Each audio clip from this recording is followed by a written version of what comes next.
নমস্কার বন্ধুরা, প্রতিদিনের মতো আজ আমি চলে এসেছি। আজ আমি এই ডিম নিয়েছি। আজ ডিমের পরিমাণটা একটু বেশি আছে, 3টে ডিম আছে।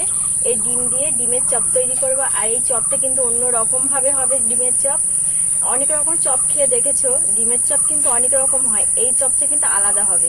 অবশ্যই সাথে থেকে রেসিপিটা দেখার। চপের জন্য চপের ব্যাটারটা আমি রেডি করে নেব। এর জন্য আমি 200 গ্রাম এখানে বেসন নিয়ে নিয়েছি। আর এই বেসনে কিছু পরিমাণে মশলা মিশিয়ে দেব। এখানে পরিমাণ মতন একটু লবণ নিয়ে নিয়েছি। আর এখানে নেব শুকনো লঙ্কার গুঁড়ো, কালারটা ভালো আসার জন্য একটু হলুদ, 1/2 চামচ করে আমি নিচ্ছি। আর একটু দিয়ে দিচ্ছি ক্লিপেক্স। শুকনো লঙ্কা কুচি কুচি করে কেটে নিয়েছি। 1/2 চামচ ম্যাগি মশলা। আর এটা দিলে কিন্তু চপের টেস্টটা ভীষণ ভালো আসবে। আর এখানে আমি 1/2 চামচ, হাফের হাফ মানে 3 ভাগের 1 ভাগ আমি নিয়ে নিচ্ছি খাওয়ার সোডা মানে বেকিং পাউডার। এই সমস্ত কিছু আরো ভালো করে একটু মিশিয়ে নেব। চপের ব্যাটারটাই কিন্তু চপের সব থেকে একটা গুরুত্বপূর্ণ কাজ। আর এই কাজটা কিন্তু খুব ভালো করে করতে হবে। এবার আমি অল্প অল্প জল দিয়ে ব্যাটারটাকে তৈরি করে নেব।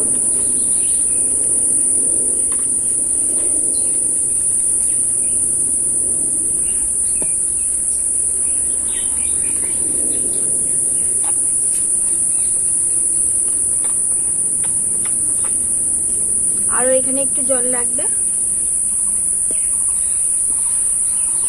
বন্ধুরা, চপের ব্যাটারটা হাত দিয়েই ফেটাতে হবে, না হলে কিন্তু চপটা ভালো হবে না। এর জন্য আমি হাত দিয়ে খুব ভালো করে ফেটিয়ে নেব। মধ্যে দানা দানা ভাব থাকলে কিন্তু ভালো হবে না, এর জন্য হাত দিয়ে খুব ভালো করে আমি ফেটিয়ে নেব। ব্যাটারটা আমি রেডি করে নিয়েছি।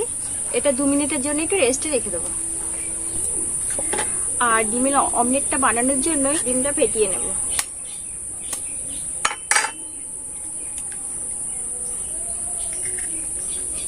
আর এবার একটু সামান্য পরিমাণে একটু লবণ দিয়ে দেব। আর একটু চিলি ফ্লেক্স দিয়ে দেবো। আর পেঁয়াজ কুচি নিয়েছি, একটু পেঁয়াজ কুচি দিয়ে দেবো। এখানে ডিমগুলো আমি কিন্তু আলাদা আলাদা ভেজে নেব। একসঙ্গে আমি 3টে ডিম ভাজছি না, আলাদা আলাদা করে অমলেট করে নেব। আর তেলের পরিমাণটা একদম অল্প দিতে হবে।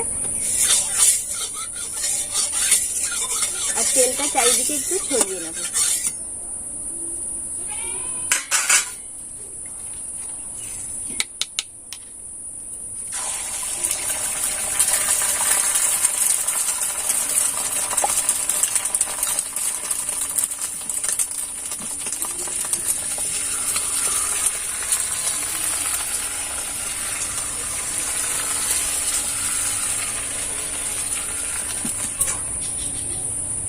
এবার আমি ডিমটাকে উল্টে দেবো।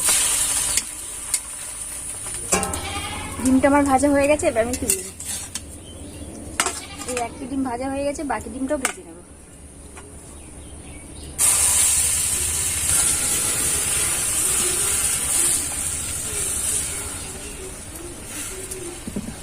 এখানে আমি 3টে ডিমই আমি অমলেটটা ভেজে নিয়েছি। 3টে ডিমের অমলেট আমি ভেজে নিয়েছি। আর এগুলোকে এবার আমি কেটে নেব। এই একটা গ্লাস নিয়ে নিয়েছি, এই গ্লাসের সাহায্যে আমি ডিমগুলোকে কাটবো। এরকম করে গোল গোল করে কেটে নেব।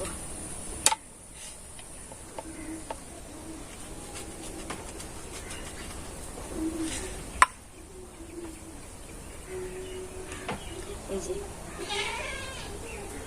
এরকম করে প্রত্যেকটাই আমি ডিম থেকে কেটে নেব। বন্ধুরা, প্রত্যেকটা ডিম কিন্তু এরকম আমি গোল গোল করে কেটে নিয়েছি। আর 1 প্লেট আমার ডিম হয়ে গেছে। এবার এগুলোকে চপ করে নেব। আর এই চপটা কিন্তু একদম কম সময়েই তৈরি হয়ে যায়। এইদিকে বন্ধুরা, তেলটা আমার গরম হয়ে গেছে। আর এই একটা করে ডিম নেব। আর এই ব্যাটারে এইভাবে করে নেব, এরকম করে নেব। দেখো, খুব সহজে কিন্তু এই ডিমের চপটা বানানো হয়ে যায়। এবার আমি তেলে ছেড়ে দেবো।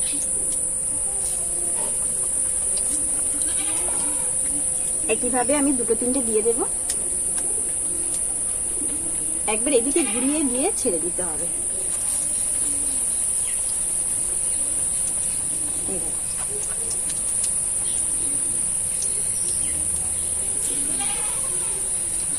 এবার বন্ধুরা বাকি পিঠটা উল্টে দেব।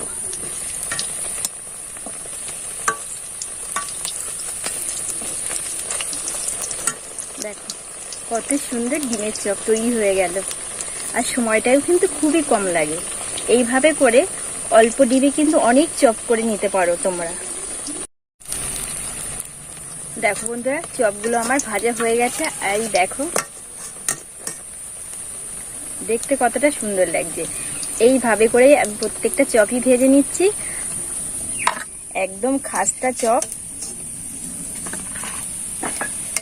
আর এই ডিমের চপটা খেতে কিন্তু ব্যাপক লাগে, একদম এত সুন্দর খেতে লাগে না।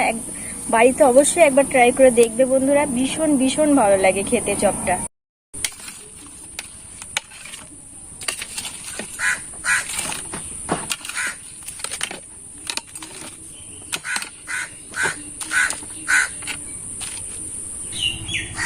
বন্ধুরা কত কম সময়ে দেখো ডিমের চপ রেডি হয়ে গেছে, দেখেছো?